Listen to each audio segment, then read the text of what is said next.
आज चलते हैं इंपरेटिव सेंटेंस की ओर। आज्ञा सूचक वाक्य। आज्ञा सूचक वाक्य हमने जब इनडायरेक्ट पढ़े थे तो भी पढ़ा था, पैसिव वॉइस पढ़े उसमें भी पढ़ा, लेट के नियम भी पढ़े थे, इनडायरेक्टों में भी लेट के नियम पढ़े थे। अब हम नॉर्मली वाक्य कैसे आएंगे, बनाएंगे कैसे, उनको भी पढ़ेंगे। तो इंपरेटिव सेंटेंस में डेफिनेशन क्या होती है, परिभाषा।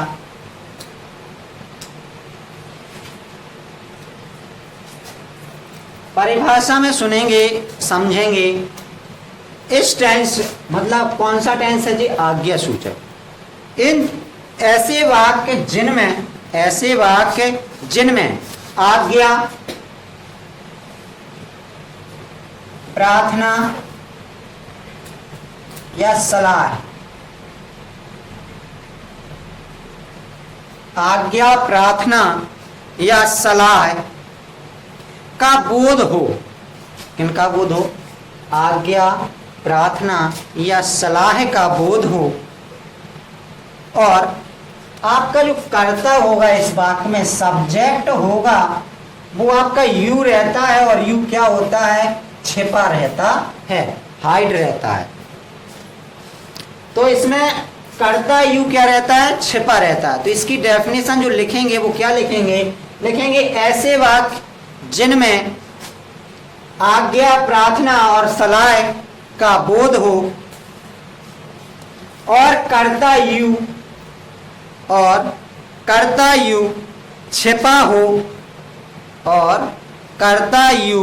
छिपा हो, आज्ञा सूचक वाक्य या इंपरेटिव सेंटेंस कहलाते हैं। देखिए, उसी के इंपरेटिव सेंटेंस का जो अर्थ है आज्ञा सूचक, तो कुछ तो उसी में ही इसका परिभाषा, डेफिनेशन छिपी हुई है। एक ही शब्द छिपा, आज्ञा सूचक, मतलब आज्ञा होगी, ये तो कंफर्म है। आज्ञा के साथ दो चीजें और, प्रार्थना और सलाह, ये भी इसी में आते हैं। आज्ञा, प्रार्थना और सलाह के बोध होने वाले और कर्ता जिसमें यू छिपा होता है, ऐसे वाक्यों को इंपरेटिव सेंटेंस कहा जाता है। ऐसे वाक्यों को इंपरेटिव सेंटेंस कहा जाता है, जिसमें नियम नंबर 1 लिखेंगे, रूल नंबर 1। जब वाक्य साधारण हो, जब वाक्य कैसा हो? साधारण हो। जब वाक्य सिंपल हो, जब वाक्य सिंपल या साधारण हो तो आपका नियम कौन सा लगेगा? वही जो आपने पैसिव वॉइस में लगाया था, एम बी फर्स्ट, यही लगाया था। फिर आपने ऑब्जेक्ट लगाया होगा, आपका जो रहता है अदर वर्ड, फिर वो लगाया होगा, यही किया था। अब आप कह सकते हैं यहाँ यू आपका सब्जेक्ट कहां पर है? तो हमने परिभाषा में बताया आपको कि जब इंपरेटिव सेंटेंस में आज्ञा, सलाह या प्रार्थना का बोध होता है तो ऐसी स्थिति में कर्ता यू छिपा रहता है। और कर्ता इन वाक्यों में कर्ता सिर्फ एक ही होता है, वो क्या होता है? यू, आप या तुम। ठीक।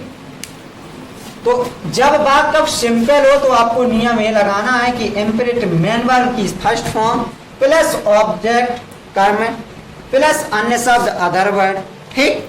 तो इसमें हम वाक्य देखते हैं, जैसे मैंने लिखा आपको, दरवाजा खोलो।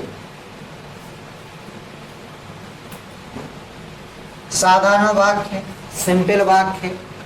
मैंने कहा दरवाजा खोलो, तो आपका नियम कह रहा है कि वाक्य का पहले एम भी फर्स्ट आनी चाहिए। तो दरवाजा तो आपकी एम भी नहीं है, आपका खोलना, ओपन करना आपका मेन वर्ब है। तो ओपन आपकी फर्स्ट फॉर्म है, तो ये आ जाएगी ओपन। अब आपका बचता है ऑब्जेक्ट या अदर वर्ड। तो यहाँ पर किस पर कार्य किया जा रहा? दरवाजे पर। और जिस पर कार्य किया जाता है वो अदर वर्ड नहीं होता है, ऑब्जेक्ट होता है। तो ऑब्जेक्ट आपका क्या है? दरवाजा। तो यहाँ पर ओपन द डोर। क्लियर। और भी लिखेंगे, वहां जाओ,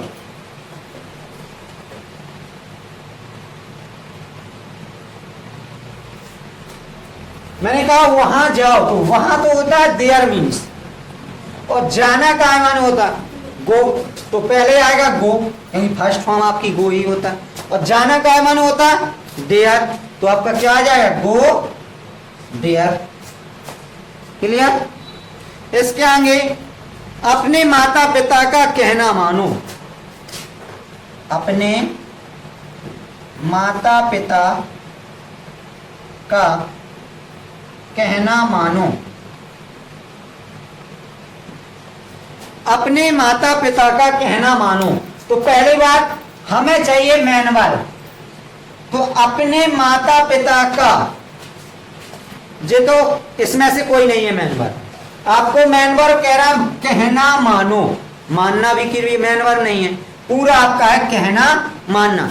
अब जब किसी की बात की आज्ञा मानना या कहना मानना एक ही चीज होती है, यहाँ आज्ञा मानना ओबे मीन्स होता है, कहना मानने के लिए भी आपका ओबे आएगा, तो यहां आ जाएगा ओबे। ठीक। अब किसका, अपने माता पिता का, तो अपने के लिए देखिए यहां पर आपका कर्ता क्या होता है, यू, जो छिपा रहता है, और जब यू होता है तो इसके लिए अपने शब्द की स्पेलिंग क्या आती है, योर आती है, तो अपने शब्द के, यू शब्द के लिए अपने शब्द की अंग्रेजी योर आती है, तो हमेशा इन वाक्यों में योर ही आएगा। ठीक, तो योर। अब माता पिता का माने होता, पेरेंट्स मीन्स,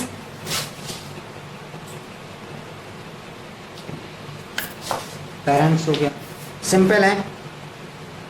अपने गुरुओं का सम्मान करो, अपने गुरुओं का सम्मान करो, अपने गुरुओं का सम्मान करो, तो पहली बात हमें चाहिए मैन वर्ब, तो सम्मान करना क्या होता है, रिस्पेक्ट। चलिए फर्स्ट फॉर्म लगानी है, आरी रिस्पेक्ट, RESPECT, रिस्पेक्ट। ठीक।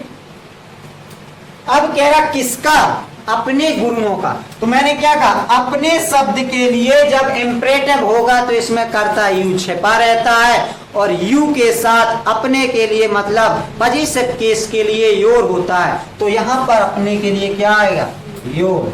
अब गुरु का माने होता टीचर, तो टीचर्स। क्लियर। क्योंकि यहां एक वचन गुरु नहीं है, बहुवचन है, गुरुओं कह रहा, तो हमने क्या लगाया, टीचर्स। आगे चलते हैं, दूसरा नियम क्या कहता है,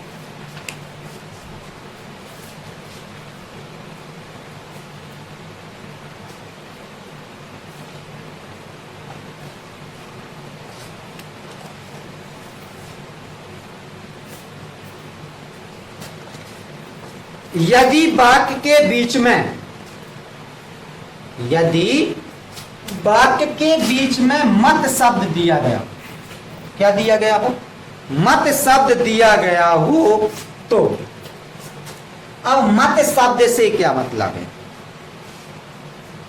जैसे मैंने कहा दरवाजा मत खोलो, तो मना कर रहा है, क्या कर रहा है, मना कर रहा है। जब मना कर रहा है तो इसमें नॉट भर नहीं लगा सकते, यहां पर नहीं आया, नहीं के स्थान पर उसने क्या लगा दिया, मत को लगा दिया। दोनों का सेंस एक ही है, इसका भी मना करने से है, इसका भी मना करने से, लेकिन मत जब आता है तो हमें डू नॉट से बनाना पड़ता है, इससे बनाना पड़ता है, डू नॉट से। ठीक। तो इसमें नियम क्या होगा, सबसे पहले आपका डू नॉट आएगा प्लस, अब ऊपर वाला नियम है पूरा, MB first plus object plus OW। ठीक। अब इसी बात को लिखिए, जैसे हमने लिखा था दरवाजा खोलो, इसमें लिख दो दरवाजा मत खोलो, तो दरवाजा मत खोलो, तो हमें कह रहा दरवाजा मत खोलो, मना कर रहा है, आदेश नहीं दे रहा है। यहाँ क्या कर रहा है, प्रार्थना भी तो कर रहा है, दरवाजा मत खोलो। लेकिन हम यहाँ रिस्पेक्ट नहीं लगा सकते प्रार्थना के लिए। क्यों नहीं लगा सकते, उसके लिए अलग नियम होते हैं। यहाँ पर उसने नियम अलग बना के दिया डू नॉट से। तो हमें यहाँ दरवाजा मत खोलो, तो पहले बात तो हमें सबसे पहले मत के लिए डू नॉट आना है, तो पहले आ जाएगा डू नॉट। चलिए अब कह रहा है एम बी फर्स्ट, तो एम बी फर्स्ट क्या है, खोलना, ओपन। किसे खोलना है, दरवाजे को, डोर। क्लियर। गरीबों से घृणा मत करो,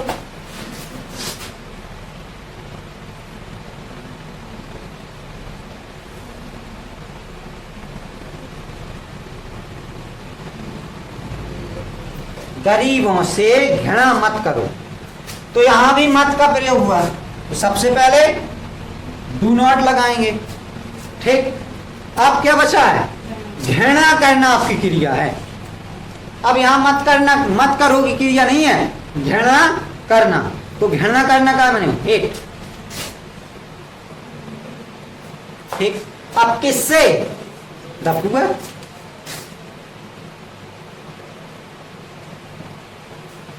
क्लियर।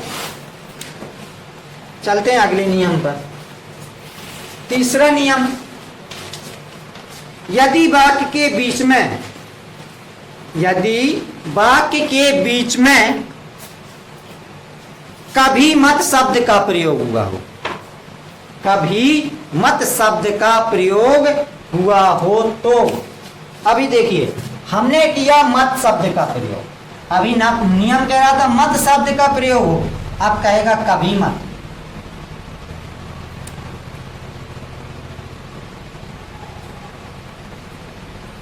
किसका प्रयोग कह रहा हो, कभी मत शब्द का प्रयोग हुआ हो, तो रूल क्या होगा।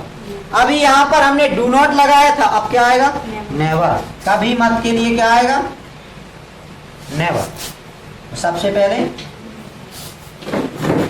अब बचेगा क्या, वही नियम फिर से same, M B first plus OBJ object plus other word, वही नियम है।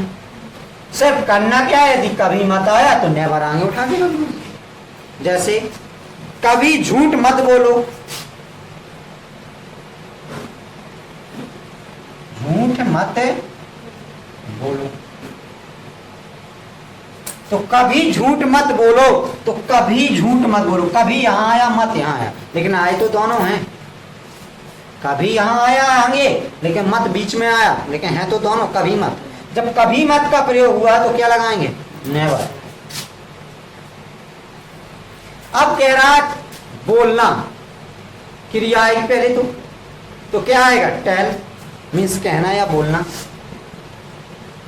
क्या कहना, झूठ मत बोलना, तो झूठ का माना होता, लाई, एल-आई।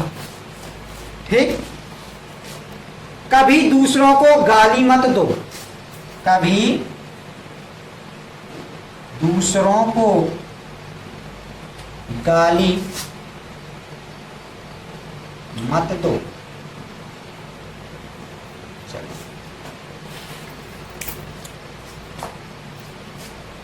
कभी मत, फिर से नेवर।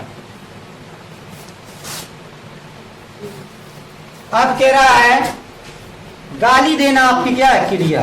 देना हर क्रिया नहीं है, पूरा देना क्रिया क्या है, गाली देना। तो एब्यूज मीन्स होता है गाली देना। एब्यूज किसे, दूसरों को, दूसरों को मतलब अदर, एब्यूज अदर। क्लियर। चलते हैं आगे। ये नियम नंबर तीसरा था।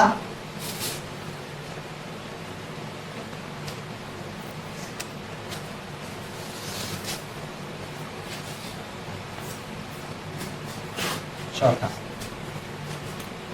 यदि वाक्य कृपया शब्द से शुरू हो, यदि वाक्य कृपया शब्द से शुरू हो, किससे शुरू हो,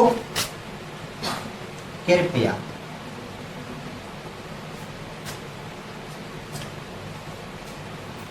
यदि वह कृपया शब्द से शुरू हो तो देखिए, जब कृपया शब्द से होता है तो क्या लगाते हैं, प्लीज या फिर काइंडली। तो सबसे पहले क्या लगा देंगे नियम में, काइंडली, ठीक, या फिर प्लीज। काइंडली या प्लीज तो आ गया कृपया के लिए। अब क्या बचता है, बाकी वही नियम है, क्या आएगा, एमबी फर्स्ट प्लस प्लस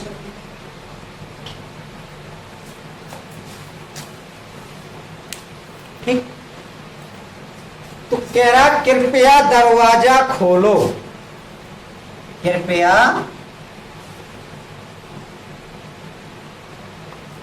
दरवाजा खोलो, कृपया दरवाजा खोलो।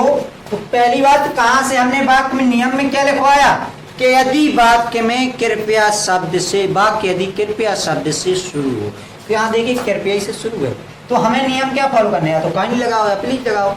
तो हम यहां प्लीज लगाएंगे, प्लीज, ठीक। अब कह रहा है एमबी फर्स्ट ओपन, क्या बचा, दरवाजा,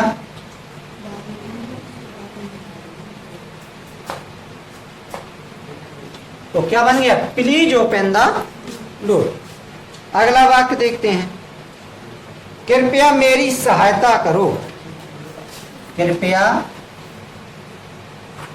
मेरी सहायता करो, कृपया मेरी सहायता करो। हमने यहां पर ऊपर प्लीज लगाया था, अब यहां हम काइंडली लगाएंगे ताकि दोनों से बन जाए, काइंडली, ठीक। अब क्या कह रहा है, मेरी सहायता करना, तो सहायता करना क्रिया है, तो क्या आएगा, हेल्प। अब यहां देखो मेरी शब्द आया है, तो मेरी के लिए क्या आएगा, माई या मी, मी। क्यों आएगा मी, क्योंकि मुझे सहायता चाहिए, मेरी, मेरी के लिए मुझसे कह रहा है वो, ठीक। माई मत लगा देना, माई आ ही नहीं सकता इस वाक्य में, क्यों, क्योंकि आई सब्जेक्ट नहीं होता है। क्या सब्जेक्ट होता है इन वाक्यों में, यू सब्जेक्ट होता है, और यू के लिए, अपने शब्द के लिए सिर्फ क्या आता है, योर आता है। तो इन वाक्यों में हमेशा अपने के लिए योर आएगा, पजेसिव केस के लिए। और मेरी या कुछ भी दिया, उसकी, मेरी, उसके लिए हिम ही आएगा या मी आएगा, मतलब ऑब्जेक्टिव केस आएगा, पजेसिव केस नहीं आएगा। अगले नियम में क्या कहता है, चलिए,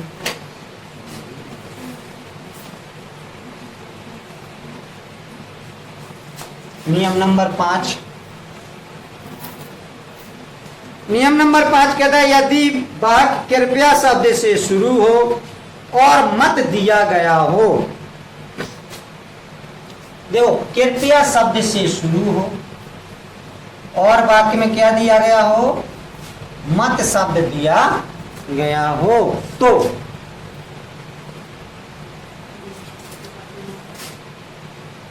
जो हमने दूसरा शब्द नियम पढ़ा था, यदि वाक्य मत शब्द से शुरू हो तो पढ़ा था, तो मत शब्द दिया गया हो, शुरू नहीं, मत शब्द दिया गया हो तो हमने उसमें क्या लगाया था, डू नॉट लगाया था, हमने लगाया था इसमें। लेकिन सबसे पहले कृपया आ रहा, तो इसमें हमारा वही रहेगा, प्लीज या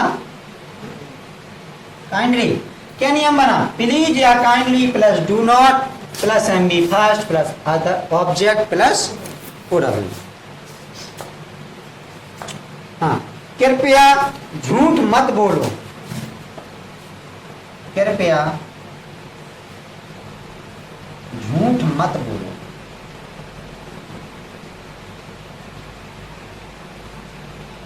कृपया झूठ मत बोलो। तो यहां पर हमें जो नियम ऊपर लिखा वही करना है।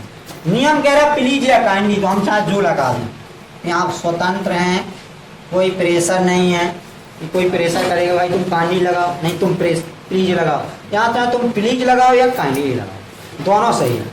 अब यहाँ पर मत के लिए आया do not, please do not, जैसे डोंट भी लिख दें, ठीक। बोलना या कहना, लाई, ये वाक्य एक बार बन चुका है, सिर्फ इतना नहीं था, डू नॉट टेल ए लाई, इतना बन चुका है। आगे चलते हैं, नियम नंबर 6, जहां पर खत्म होते हैं ये नियम सिंपल तरीके से। अब कुछ और आते हैं, थोड़ी रोको इसे,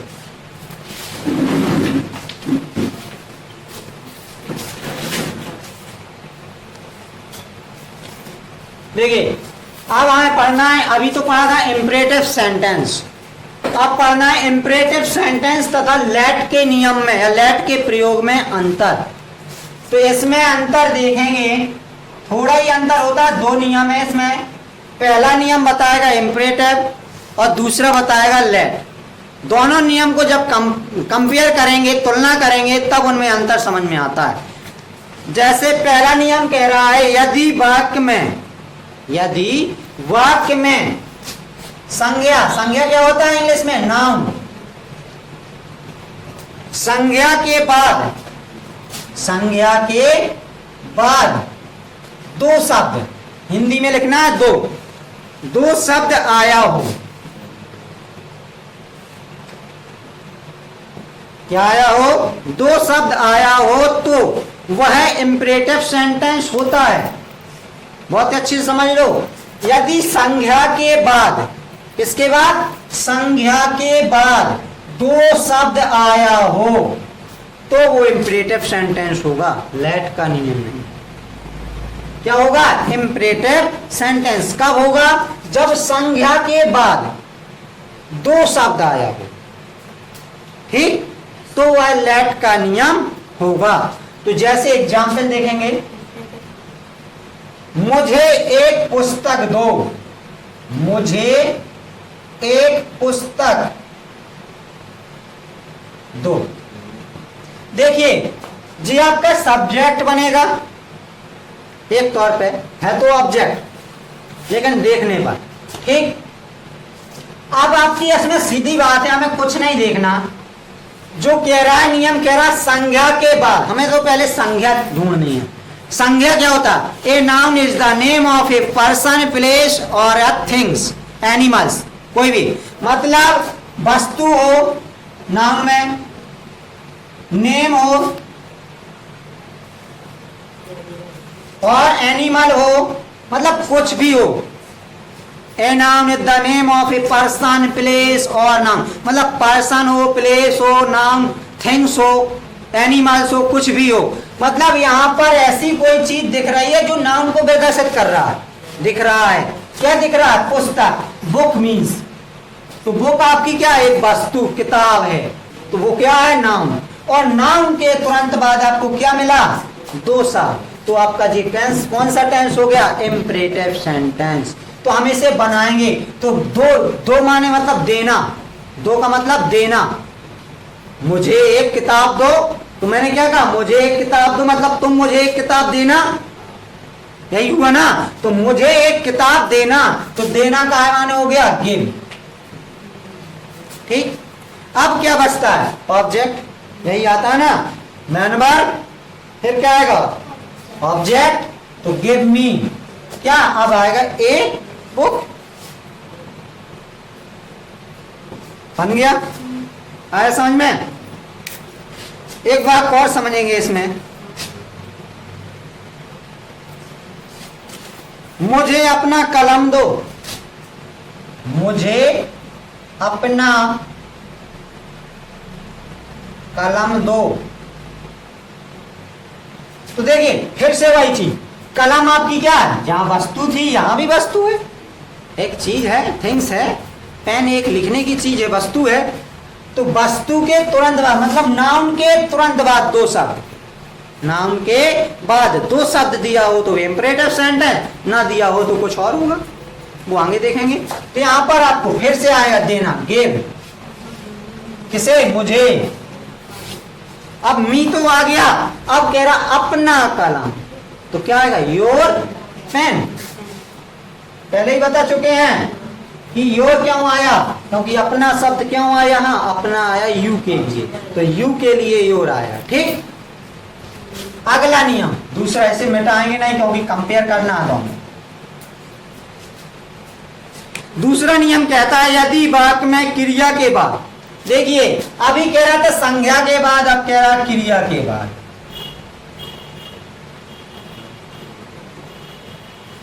क्रिया के बाद दो शब्द आया हो तो, दो शब्द आया हो तो लेट का प्रयोग होता है। किसका प्रयोग होता है? लेट का प्रयोग होता है। देखिए दोनों में क्या अंतर मिला, दोनों में अंतर ही पढ़ रहे थे और दोनों में अंतर ही ढूंढना था। तो हमें अंतर क्या मिला, इसमें कह रहा था संज्ञा के तुरंत बाद, नाउन के तुरंत बाद दो शब्द आया हो, इसमें कह रहा वर्ब के, क्रिया के तुरंत बाद दो शब्द आया। दोनों में अंतर क्या है, यहाँ नाउन था और यहाँ वर्ब है, दोनों में यही अंतर है। जे इंपरेटिव है और जे लेट के नियम है, लेट का प्रयोग है। इसमें भी वाक्य देखेंगे, मुझे जाने दो, मुझे जाने दो। देखिए ऊपर था मुझे एक कलम दो, मुझे एक कलम दो, इसमें मैन नहीं, वो नहीं थी वर्ब, वर्ब देना ही था इसमें, लेकिन इसमें अलग से देना, जाना आया है तो ये आपकी मैन वर्ब है या नहीं। यहाँ दो शब्द वर्ब बनी थी, यहाँ जाने शब्द, जाने दो बनेगा, तो क्या आएगा, यहाँ लेट से बनना है, तो क्या आएगा, लेट मी। अब क्या आएगा जाने के लिए, गो, लेट मी गो, जिस तरीके से बनता है। और भी देखिए, मुझे पढ़ने दो, उसे पढ़ने दो, उसे पढ़ने दो। देखिए फिर से, उसे पढ़ने दो, यहां पर उसे आया, तो देखिए let him, let him read. आया समझ में? कितने मिनट शेष रहे? 1 मिनट। और भी वाक्य लिखिए, उसे सोने दो,